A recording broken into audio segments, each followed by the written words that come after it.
I just sold my property I bought 9 months ago, and I made $100,000. What should I go buy? Yikes, you shouldn't have done that. Why? You're gonna pay a short-term capital gains tax of 24% or $24,000. I wish there was some magical loophole where I never had to pay any taxes. Well, actually there is through the 1031 exchange. You just have to buy a property that's equal or greater value. How long can I do this for? You can keep doing this until you're 6 feet under. But what about my heirs? Won't they have to pay taxes on it? Nope. You can use a step up in cost basis, which wipes away all the taxes that were deferred. 9,000 apartments that pay me about $1,875 a month. Do the math on that.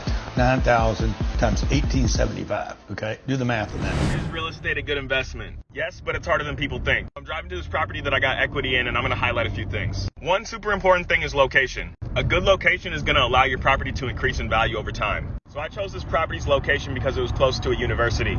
And here it is. It's also close to this church, which is shown to statistically reduce crime. And we're here. So this property is a duplex, which basically means it has 2 units to rent out. So there's 2 units like this, and they both rent for about $1,100. The mortgage payment is about $1,000 a month, so we're cash flowing about $1,200. But that does not account for the random ass expenses that just pop up out of nowhere. For example, the fucking shower doesn't even work. Sometimes tenants like to leave bikes and trash and chairs and shit all over the yard. Like, bro, why do you have a turkey outside? Oh, hey, take a look at this. The fucking satellite fell off the roof. And sometimes people order sex toys to your house. Come on, Anthony. Here's how not to buy a rental property. Hi, I'd like to buy this rental property, please. Sure, please fill out this application.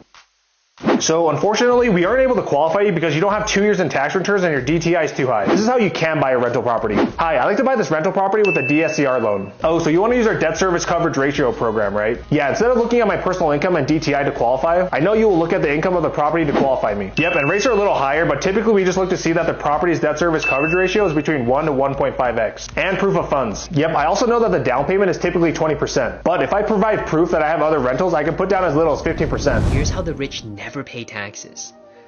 Alright, Bob, looks like I'm gonna make $500,000 selling this property I bought 2 years ago. Whew, that is gonna be a big tax bill.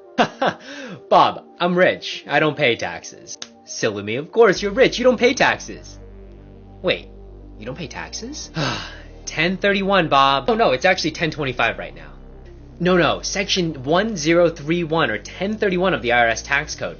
That's how I avoid paying taxes on this sucker. Within 45 days of selling this, I have to identify my next property of similar or greater value, and within 180 days, I close on that property. Wait, so you get to take the $500,000 you're gonna make off of this property and just roll it up and buy another one, and you don't have to pay taxes on any of it?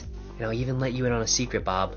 You don't even have to be rich to do this. Anyone can do it with their rental real estate properties. This is the best investment that I have ever made that helped me become a millionaire in my 20s. I bought a $550,000 vacation home for 10% down, which equates to $55,000 as we got the seller to pay for our closing costs. We bought the home fully furnished, but we ended up spending about $20,000 replacing about half of the furniture. We invested an additional $35,000 on the rehab. So all in, we were about $110,000. When I didn't use the property personally, I rented it out on Airbnb and VRBO. During the first 12 months, we cash flowed after all expenses paid $109,000, which equates to about 100% cash on cash return. But that's not the best part. 1.5 years after buying the property, it appraised at $900,000. We then did a cash out refinance at an 80% loan to value, meaning we left in $180,000 of equity, and then we pulled out the remaining $218,000 in tax-free money. We used that money to go buy another investment property. And with the amount of cash we pulled out of the deal being almost 2 times what we invested in the deal initially, the original property now technically has an infinite return on our investment. Now, you're never going to get rich just by working a job.